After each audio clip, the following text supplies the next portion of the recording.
Archaeologists uncovered something in Pompeii that should not exist. A bronze coin dated 80 years after the eruption destroyed it. 80 years after this city was supposed to be permanently gone. Someone was living here, eating and sleeping among the broken walls.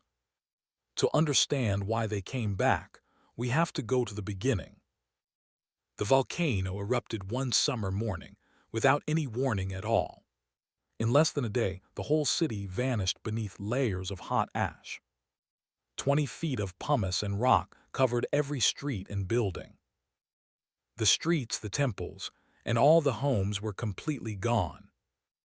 Thousands of people died that day, but some of them made it out alive. They ran south along the coast, carrying nothing but their clothes. No savings, and no proof that their old lives had ever existed. The survivors scattered to nearby towns stretched along the coastal road. The Emperor Titus responded to the disaster almost at once. He sent 2 former consuls down to manage the relief operation. He donated funds from the treasury and cut the local taxes. For 5 full years, the region paid absolutely nothing to Rome. But for some of the survivors still out there, it simply was not enough. They had nowhere else to go, no family and no real options left. So they did something that absolutely nobody had expected of them. They went back, right back into the same city that had nearly killed them. The volcanic ash had completely swallowed all of the ground level. But the tops of the second-story walls were still poking through the surface. People climbed right through old upper-floor windows to get inside. What they found down there was something like a frozen ghost world. Rooms still packed with hardened ash and pieces of broken stone.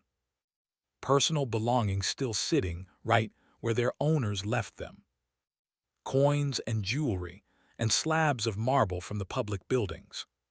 And this is where the whole story gets really complicated and strange. Were these people desperate survivors rebuilding, or just looters?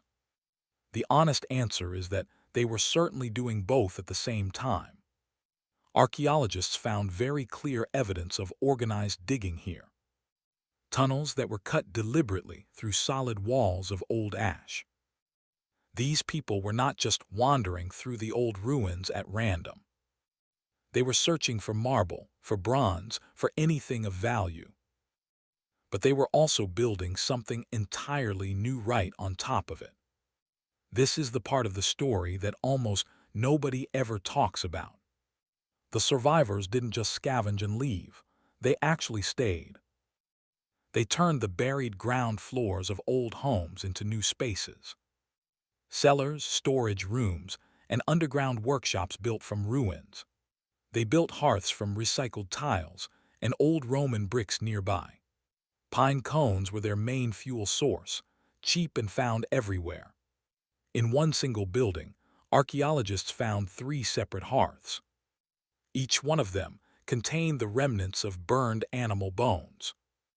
That is not just a campsite, that is a permanent working kitchen. Someone was cooking meals in this room on a regular basis. And then there is the bread oven. This single oven is the proof. It tells us everything about what really happened in this forgotten place. It was built right inside an old Roman water cistern in the floor. Using recycled tiles, salvaged bricks, and loose stone. Nothing about it was new. Everything in it was salvaged material. And this oven stayed in use until the middle of the 5th century. That means almost 400 years of baking bread right here. Just think about what that number actually means for a single moment here. A community of people baked bread here longer than most nations last. Longer than the United States of America has even existed. But there was a serious problem with all of this new life they were building. Where Pompeii once had paved roads and open streets, just ash. Where it once had aqueducts and fresh water running through the pipes. Nothing at all, just dry stone and silence everywhere you looked. No sewer system anymore. No clean water left at all. No marketplace, no magistrates, no organized trade. According to the archaeologists, who carefully studied the evidence, it was most likely total anarchy, just ungoverned life. Real people solving real problems on their own, day by day. And yet, against absolutely every expectation, it survived. It worked. For centuries, this impossible thing actually worked. The archaeologists found ceramics that spanned 400 full years, from the 1st century all the way through to the early 5th century. Coins from emperor after emperor after emperor found right here. Each coin is proof that somebody was still here, still using money, still trading with the outside world, still buying and selling goods. And they were not just surviving, they were building a real life here. In the Insula Meridionales, the old southern quarter of the city, archaeologists found the burial of a newborn infant in the ground, dated a full generation after the eruption had already happened. After the eruption that supposedly ended everything in this place. Someone was born here, and someone was buried here, done with care. This was not a temporary camp anymore.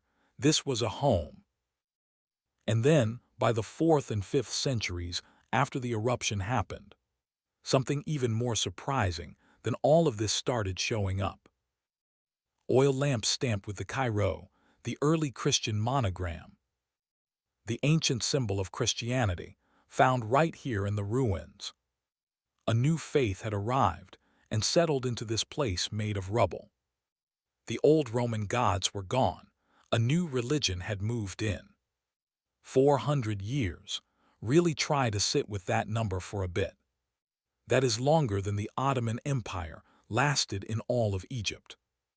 Longer than the entire colonial rule the British had over India.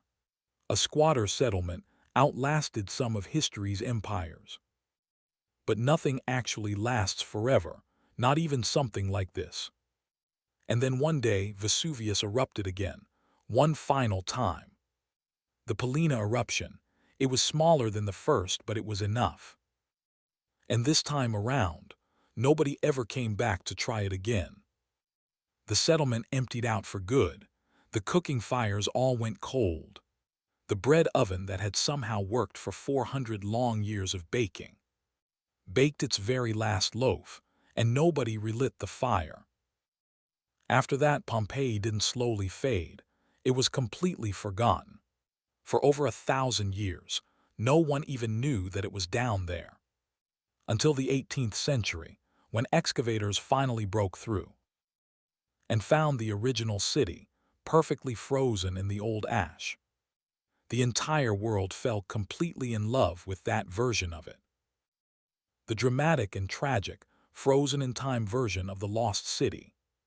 But the people who came after the eruption, the ones who survived, almost nobody ever bothered to tell their story, until now.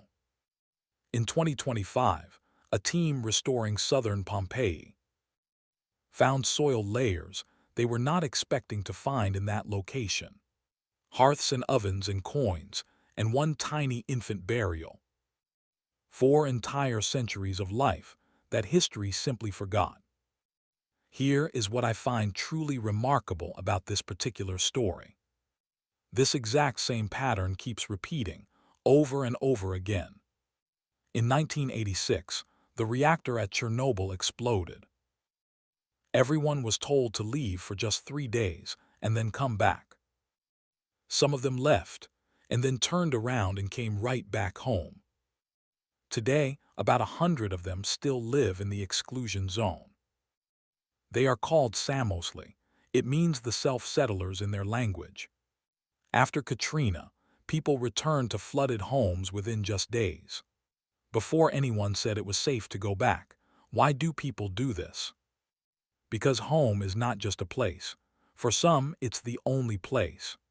When you have lost every single thing you own, even ruins will do. So the question remains, if everything was gone, would you go back?